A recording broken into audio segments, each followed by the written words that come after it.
Hi students, welcome to Anu educational studies. 9ನೇ ತರಗತಿ ಗಣಿತ ಭಾಗ 2 ಅಧ್ಯಾಯ 9 ವೃತ್ತಗಳು. ಹಿಂದಿನ ವಿಡಿಯೋದಲ್ಲಿ ನಾವು ಅಭ್ಯಾಸ 9.3ರ 3 ಮತ್ತು 4ನೇ ಪ್ರಶ್ನೆಗಳಿಗೆ ಉತ್ತರಿಸಿದ್ದೇವೆ. ಈ ವಿಡಿಯೋದಲ್ಲಿ 5 ಮತ್ತು 6ನೇ ಪ್ರಶ್ನೆಗಳಿಗೆ ಉತ್ತರಿಸೋಣ. ಪ್ರಶ್ನೆ ನಂಬರ್ 5, ಚಿತ್ರ 9.26ರಲ್ಲಿ ಎಬಿಸಿ ಮತ್ತು ಡಿಗಳು ವೃತ್ತದ ಮೇಲಿನ 4 ಬಿಂದುಗಳು. ಬಿಇಸಿ ಈಕ್ವಲ್ಸ್ ಟು 130 ಡಿಗ್ರಿ ಮತ್ತು ಇಸಿಡಿ ಈಕ್ವಲ್ಸ್ ಟು 20 ಡಿಗ್ರಿ ಇರುವಂತೆ ಎಸಿ ಮತ್ತು ಬಿಡಿಗಳು ಇ ನಲ್ಲಿ ಛೇದಿಸುತ್ತವೆ. ಕೋನ ಬಿಎಸಿ ಕಂಡುಹಿಡಿಯಿರಿ ಎಂದು ಕೊಟ್ಟಿದ್ದಾರೆ. ಇಲ್ಲಿ ನೀವು ಪಕ್ಕದಲ್ಲಿ ಕೊಟ್ಟಿರುವಂತಹ ಚಿತ್ರವನ್ನ ಗಮನಿಸಿ. ಈ ಚಿತ್ರದಲ್ಲಿ ಎ ಬಿ ಸಿ ಮತ್ತು ಡಿಗಳು ವೃತ್ತದ ಮೇಲಿನ 4 ಬಿಂದುಗಳು. ಎ ಬಿ ಸಿ ಡಿ ಇವುಗಳು ವೃತ್ತದ ಮೇಲಿರುವಂತಹ 4 ಬಿಂದುಗಳಾಗಿದ್ದಾವೆ. ಕೋನ ಬಿಇಸಿ 130 ಡಿಗ್ರಿ, ಬಿಇಸಿ ಕೋನ 130 ಡಿಗ್ರಿ ಮತ್ತು ಇಸಿಡಿ ಕೋನ ಇಸಿಡಿ ಕೋನ 20 ಡಿಗ್ರಿ ಎಂದು ಹೇಳುತ್ತಿದ್ದಾರೆ. ಇಲ್ಲಿ ಎಸಿ ಮತ್ತು ಬಿಡಿಗಳು ಇ ನಲ್ಲಿ ಛೇದಿಸುತ್ತಿವೆ. ನೀವು ನೋಡಬಹುದು ಎಸಿ ಮತ್ತು ಬಿಡಿಗಳು ಇ ನಲ್ಲಿ ಛೇದಿಸುತ್ತಿವೆ. ಈಗ ನಾವು ಕೋನ ಬಿಎಸಿ ಯನ್ನ ಕಂಡುಹಿಡಿಯಬೇಕು. ಕೋನ ಬಿಎಸಿ ಈ ಕೋನವನ್ನು ನಾವು ಕಂಡುಹಿಡಿಯಬೇಕಾಗಿದೆ. ಕಂಡುಹಿಡಿಯೋಣ. ಮೊದಲನೆಯದಾಗಿ ನೀವು ಫೇರ್ಬುಕ್ ನಲ್ಲಿ ಪುಸ್ತಕದಲ್ಲಿ ಕೊಟ್ಟಿರುವಂತಹ ಚಿತ್ರವನ್ನ ಬಿಡಿಸಿಕೊಳ್ಳಿ. ಈಗ ಬಿಇಸಿ ಈಕ್ವಲ್ಸ್ ಟು 130 ಡಿಗ್ರಿ ಇದು ದತ್ತ, ಪ್ರಶ್ನೆಯಲ್ಲೇ ಕೊಟ್ಟಿದ್ದಾರೆ. ಬಿಇಸಿ ಪ್ಲಸ್ ಡಿಇಸಿ ಈಕ್ವಲ್ಸ್ ಟು 180 ಡಿಗ್ರಿ, ಏಕೆಂದರೆ ಸರಳ ಯುಗ್ಮಗಳು ಎಂದು ನಾವು ಬರೆದಿದ್ದೇವೆ. ಚಿತ್ರದಲ್ಲಿ ಗಮನಿಸಿ, ಬಿಇಸಿ ಮತ್ತು ಡಿಇಸಿ ಈ ಎರಡೂ ಕೋನಗಳು ಒಂದೇ ಸರಳ ರೇಖೆಯ ಮೇಲಿವೆ. ಇನ್ನೊಮ್ಮೆ ನೋಡಿ, ಬಿಇಸಿ ಕೋನ ಈ ಕೋನ ಮತ್ತು ಡಿಇಸಿ ಕೋನ ಈ ಕೋನ ಮತ್ತು ಈ ಕೋನ ಒಂದೇ ಸರಳ ರೇಖೆಯ ಮೇಲಿರುವುದರಿಂದ ಸರಳ ಯುಗ್ಮಗಳು ಎಂದು ಈ ಎರಡು ಕೋನಗಳನ್ನು ಕರೆಯುತ್ತೇವೆ. ಬಿಇಸಿ ಕೋನದ ಅಳತೆ 130 ಡಿಗ್ರಿ ಎಂದು ಕೊಟ್ಟಿದ್ದಾರೆ. ಅದನ್ನೇ ಬರೆಯೋಣ. 130 ಡಿಗ್ರಿ ಪ್ಲಸ್ ಕೋನ ಡಿಇಸಿ ಹಾಗೆ ಇರಲಿ ಈಕ್ವಲ್ಸ್ ಟು ಈ ಎರಡು ಕೋನಗಳ ಮೊತ್ತ, ಸರಳ ಯುಗ್ಮಗಳ ಎರಡು ಕೋನಗಳ ಮೊತ್ತ 180 ಡಿಗ್ರಿ ಆಗಿರುತ್ತದೆ. ಅಂದರೆ ಒಂದೇ ಸರಳ ರೇಖೆಯ ಮೇಲೆ ಇರುವಂತಹ ಯಾವುದೇ ಎರಡು ಕೋನಗಳ ಮೊತ್ತ 180 ಡಿಗ್ರಿ ಆಗಿರುತ್ತದೆ ಎಂದು ನಾವು ಕಲಿತಿದ್ದೇವೆ. ಆದ್ದರಿಂದ ಈಕ್ವಲ್ಸ್ ಟು 180 ಡಿಗ್ರಿ ಎಂದು ಬರೆದುಕೊಳ್ಳಿ. ಈಗ ಕೋನ ಡಿಇಸಿ ಹಾಗೆ ಇರಲಿ ಈಕ್ವಲ್ಸ್ ಟು 180ರಲ್ಲಿ ನಾವು 130 ಕಳೆಯಬೇಕು. ಇಲ್ಲಿ ಪ್ಲಸ್ ಇರುವ ಚಿಹ್ನೆ ಮೈನಸ್ ಆಗಿ ಬದಲಾಗುತ್ತದೆ. 180 ಡಿಗ್ರಿ ಮೈನಸ್ 130 ಡಿಗ್ರಿ. ಈಗ ಡಿಇಸಿ ಕೋನ ಈಕ್ವಲ್ಸ್ ಟು 180ರಲ್ಲಿ 130 ಕಳೆದಾಗ 50 ಡಿಗ್ರಿ ಬಂದಿದೆ. 50 ಡಿಗ್ರಿ ಎಂದು ಬರೆದುಕೊಳ್ಳಿ. ಕೋನ ಡಿಇಸಿ ಈ ಕೋನವನ್ನು ನಾವು ಕಂಡುಹಿಡಿದಿದ್ದೇವೆ. ಈ ಕೋನ 50 ಡಿಗ್ರಿ ಬಂದಿದೆ. 50 ಡಿಗ್ರಿ. ಇಲ್ಲಿ ನೀವು ಗಮನಿಸಬಹುದು, ನಾವು ಈ ಕೋನದಲ್ಲಿ ಅಂದರೆ ಡಿಇಸಿ ಈ ತ್ರಿಭುಜದಲ್ಲಿ 20 ಡಿಗ್ರಿ 50 ಡಿಗ್ರಿ ಎರಡು ಕೋನಗಳನ್ನು ಕಂಡುಹಿಡಿದಿದ್ದೇವೆ. ಮೂರನೇ ಕೋನವನ್ನು ಕಂಡುಹಿಡಿಯೋಣ. ಮೂರನೇ ಕೋನವನ್ನು ಕಂಡುಹಿಡಿದಾಗ ನಾವು ನೇರವಾಗಿ ಕೋನ ಬಿಎಸಿ ಈ ಕೋನವನ್ನು ನಾವು ಕಂಡುಹಿಡಿಯಬೇಕಾಗಿದೆ. ಈ ಕೋನವನ್ನು ಕಂಡುಹಿಡಿದಾಗ ನಾವು ಈ ಕೋನವನ್ನು ಕೂಡ ಕಂಡುಹಿಡಿದಂತಾಗುತ್ತದೆ. ಏಕೆಂದರೆ ಒಂದೇ ವೃತ್ತಖಂಡದಲ್ಲಿರುವ ಕೋನಗಳು ಪರಸ್ಪರ ಸಮನಾಗಿರುತ್ತವೆ. ಅಂದರೆ ಈ ಕೋನಕ್ಕೆ ಈ ಕೋನ ಸಮನಾಗಿರುತ್ತದೆ. ಒಂದು ವೃತ್ತದ ಖಂಡದ ಮೇಲಿವೆ. ನೀವು ನೋಡಬಹುದು, ಇದೊಂದು ವೃತ್ತಖಂಡ. ಈ ವೃತ್ತಖಂಡದಲ್ಲಿ ಈ ಎರಡು ಕೋನಗಳು ಒಂದಕ್ಕೊಂದು ಸಮನಾಗಿರುತ್ತವೆ. ಆದ್ದರಿಂದ ಈ ಕೋನವನ್ನು ನಾವು ಕಂಡುಹಿಡಿದಾಗ ಈ ಕೋನವು ಈ ಕೋನಕ್ಕೆ ಸಮನಾಗಿರುತ್ತದೆ. ಆದ್ದರಿಂದ ನಾವು ಈಗ ಕೋನ ಡಿ ಅಂದರೆ ಇಡಿಸಿ ಯನ್ನ ಕಂಡುಹಿಡಿಯಬೇಕು.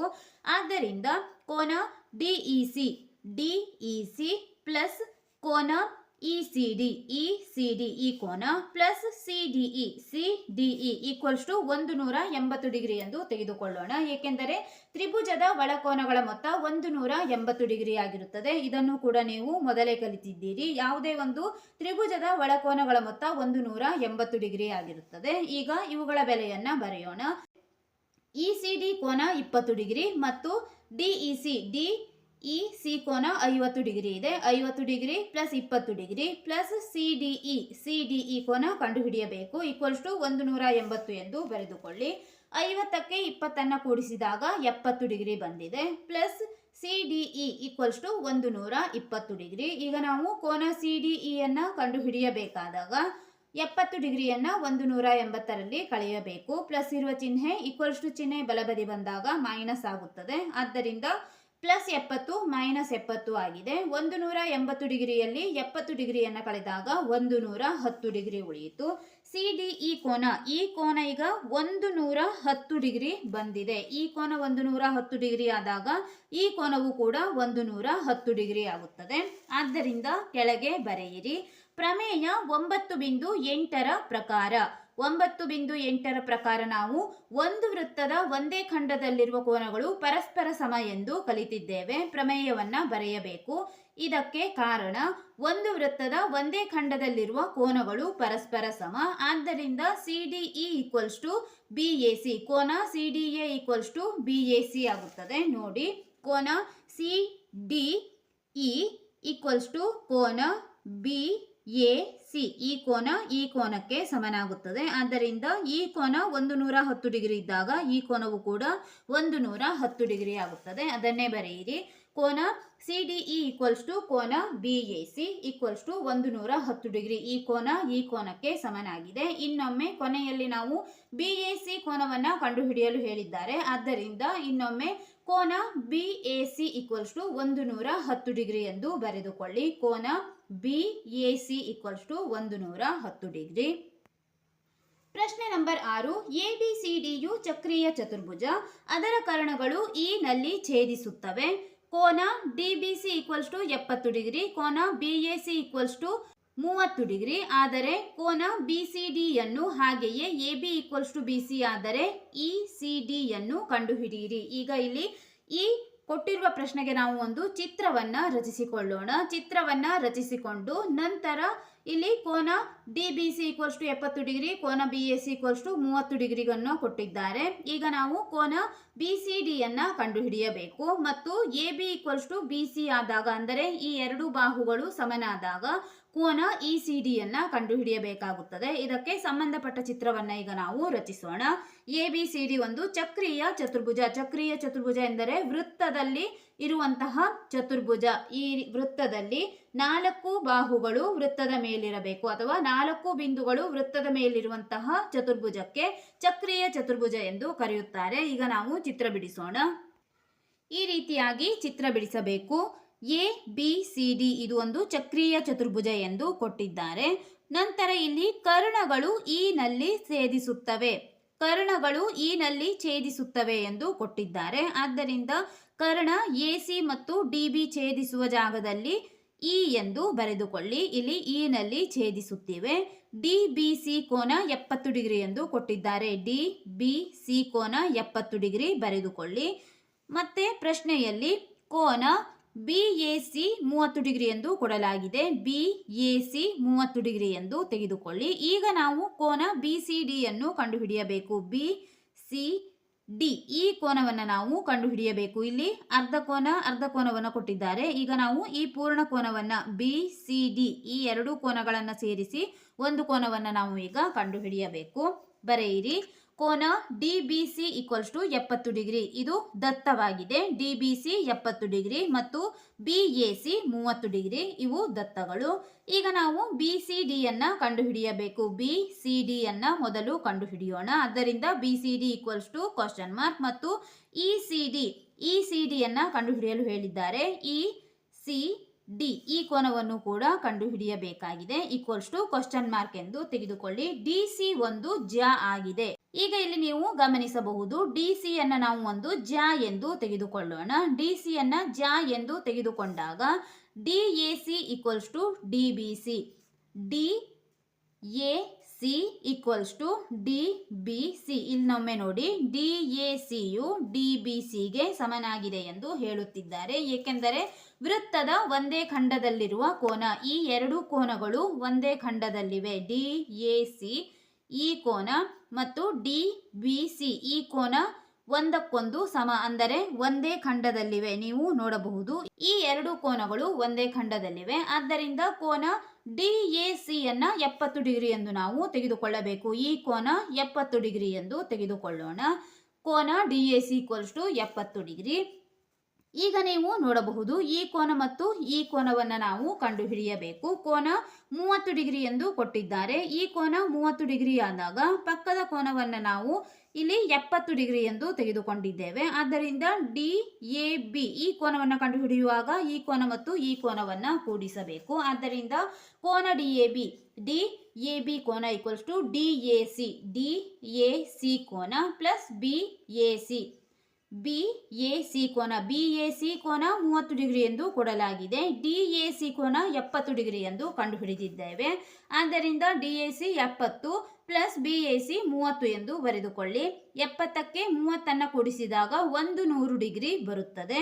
ಈಗ ನಾವು DAB ಕೋನವನ್ನು ಕಂಡುಹಿಡಿದಿದ್ದೇವೆ. DAB ಕೋನ 100 ಡಿಗ್ರಿ ಆಗಿದೆ. ಅಂದರೆ ಈ ಪೂರ್ಣ ಕೋನ 100 ಡಿಗ್ರಿ ಎಂದು ನಾವು ಭಾವಿಸಬೇಕು. ಈ ಪೂರ್ಣ ಕೋನ 100 ಡಿಗ್ರಿ. ಕೊನೆಯಲ್ಲಿ ಒಂದು ಸಾಲನ್ನು ಬರೆಯಿರಿ. ABCDಯು ಚಕ್ರೀಯ ಚತುರ್ಭುಜವಾದ್ದರಿಂದ ಅಭಿಮುಖ ಕೋನಗಳ ಮೊತ್ತ 180 ಡಿಗ್ರಿ ಆಗಿರುತ್ತದೆ.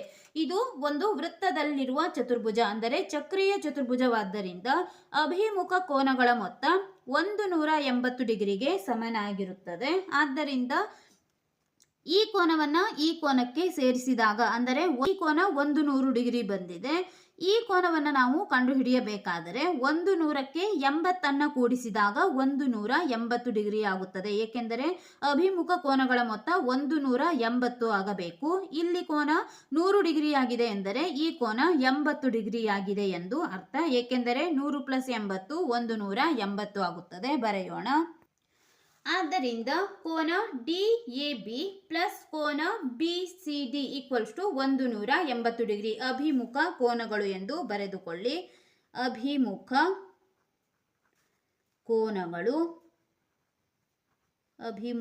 ಕೋನಗಳು ಎಂದು ಬರೆದುಕೊಳ್ಳಿ. DAB ಕೋನವನ್ನು ನಾವು 100 ಡಿಗ್ರಿ ಎಂದು ಕಂಡುಹಿಡಿದಿದ್ದೇವೆ. ಪ್ಲಸ್ BCD ಕೋನವನ್ನು ಕಂಡುಹಿಡಿಯಬೇಕು. BCD ಕೋನ equals to 180 degree.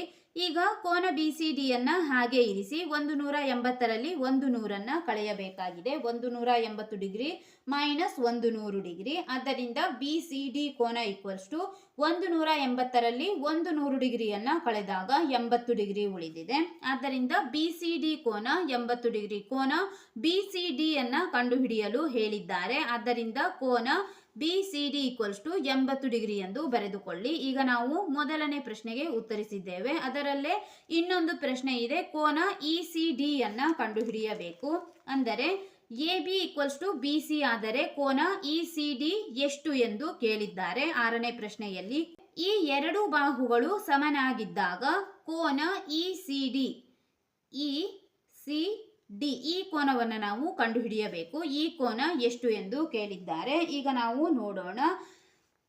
Tribhuja ABCಯು ಸಮದ್ವಿಬಾಹು Tribhuja ABC. ಈಗ AB ಮತ್ತು BC ಸಮನಾಗಿದೆ ಎಂದು ಹೇಳಿದ್ದಾರೆ.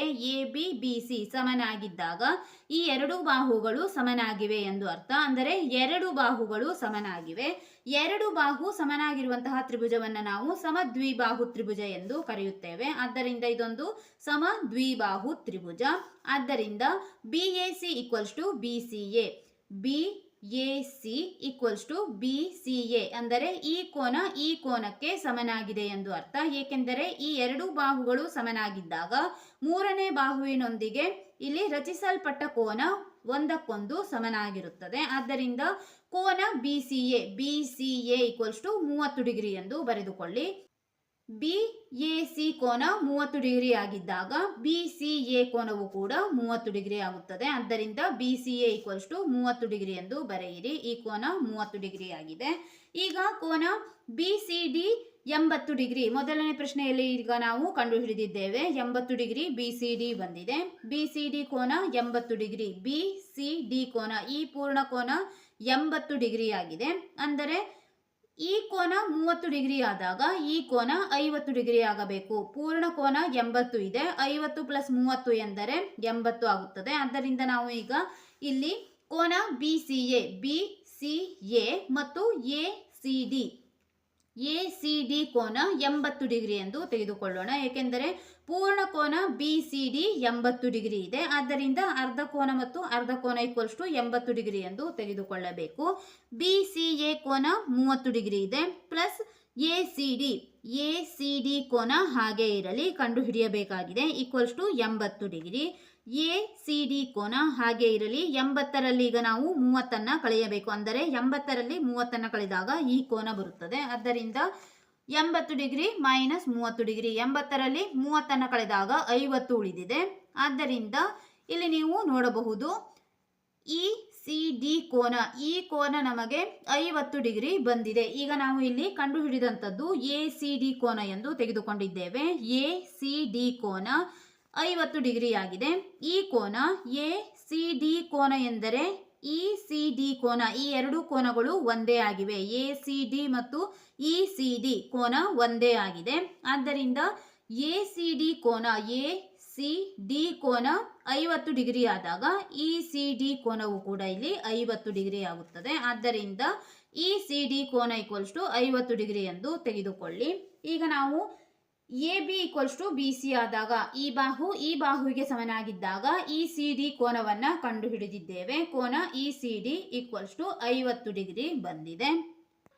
ಈ ವಿಡಿಯೋದಲ್ಲಿ ನಾವು ಅಭ್ಯಾಸ 9.3ರ 5 ಮತ್ತು 6ನೇ ಪ್ರಶ್ನೆಗಳಿಗೆ ಉತ್ತರಿಸಿದ್ದೇವೆ. ಮುಂದಿನ ವಿಡಿಯೋದಲ್ಲಿ 7 ಮತ್ತು 8ನೇ ಪ್ರಶ್ನೆಗಳಿಗೆ ಉತ್ತರಿಸೋಣ.